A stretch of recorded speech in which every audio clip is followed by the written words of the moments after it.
పలాస కాశీబుగ్గలో వెంకటేశ్వర ఆలయంలో తొక్కిసలాటలో చనిపోయిన వారి కుటుంబాలకు రాష్ట్ర ముఖ్యమంత్రి నారా చంద్రబాబు నాయుడు ప్రగాఢ సానుభూతి తెలియజేశారు. కాశీబుగ్గ టౌన్లో ఒక ప్రైవేటు వ్యక్తి వెంకటేశ్వర దేవాలయాన్ని కట్టాడు.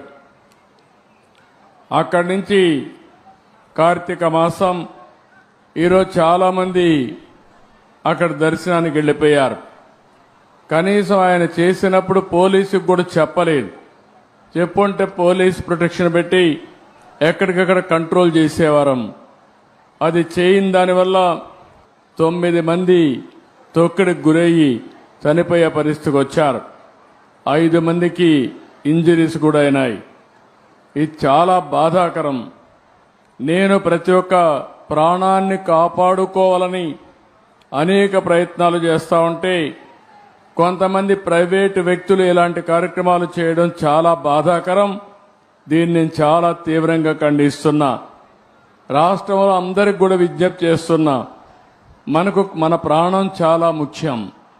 ప్రాణాలు కాపాడుకోవాలంటే మనం కూడా ఒక బాధ్యతగా ఉంటే తప్ప ఓసారి వెళ్ళిపోవడం, ఎక్కువ మనుషులందరూ సమీకరణ కావడం, అక్కడ స్టాంపేడ్ జరగడం, ఇలాంటి దుర్ఘటన జరిగేదానికి దోహదం చేసే పరిస్థితి వస్తూ ఉంది.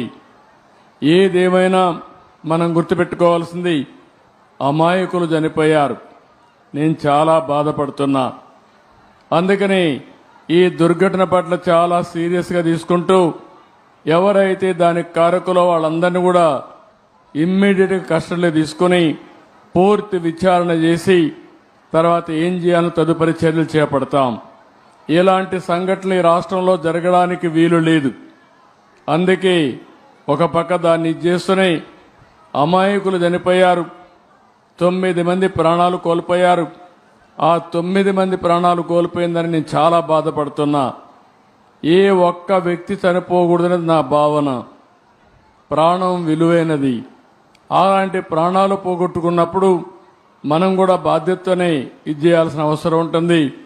అలాంటి కుటుంబాలకు నా ప్రగాఢ సానుభూతి తెలియజేసుకుంటూ చనిపోయిన వాళ్ళందరికీ మన నివాళులు అర్పిస్తూ వాళ్ళ ఆత్మకు శాంతి కలగాలని, అది కూడా దేవుని సన్నిధిలో చనిపోయారు, దేవుని కోసరం పోయారు. కానీ ఈరోజు వాళ్ళంతా కూడా ప్రాణాలు వదిలిపెట్టే పరిస్థితి వచ్చారు. చాలా బాధేస్తుంది.